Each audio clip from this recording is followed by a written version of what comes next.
In this tech byte, we are going to take a look at the valid data selection table editor. Let's get started.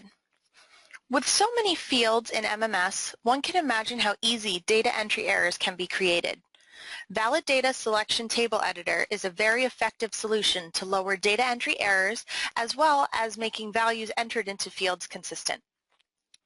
In order to access the valid data selection table editor, we need to go to Admin, and right here is the valid data selection table editor.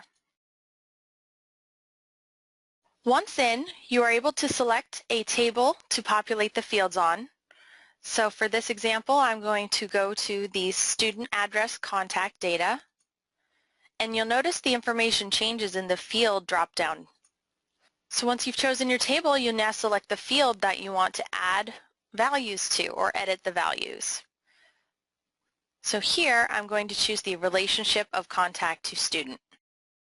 You'll notice that choosing this field has a pre-populated list of different relationships, but it doesn't have what I'm looking for, so I want to add a new value to this field.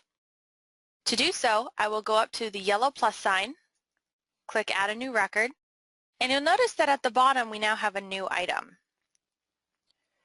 To edit the title, I'm going to click over here, highlight the value, and then I'm going to type in what I'm looking for. So in this case, I'm going to put in aunt. If I wanted to, I could also enter a description. Down here, we have the ability to allow values to be added for this field from the editor.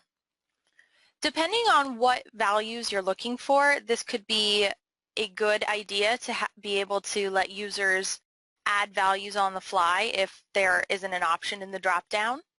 However, in this case, I don't want to have various different versions of the relationship entered in. So I just want them to be able to select what I have in the drop-down.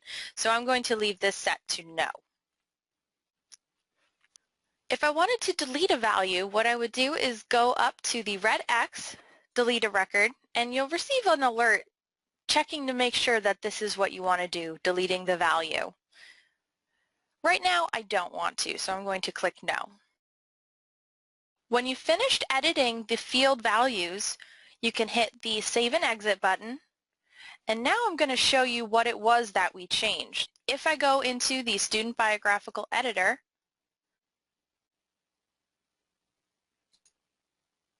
and click on Contacts, locating the Relation field box, what I'm going to do is click into it, and you'll see that there is a drop-down. And these are all the values that we saw from the Valid Data Selection Table Editor. Scrolling down further, we'll see the value that we have added. You'll notice that we are unable to type into this field box, however, whereas if we go into the first name, you're able to type. And that is how you use the Valid Data Selection Table Editor in MMS Generations.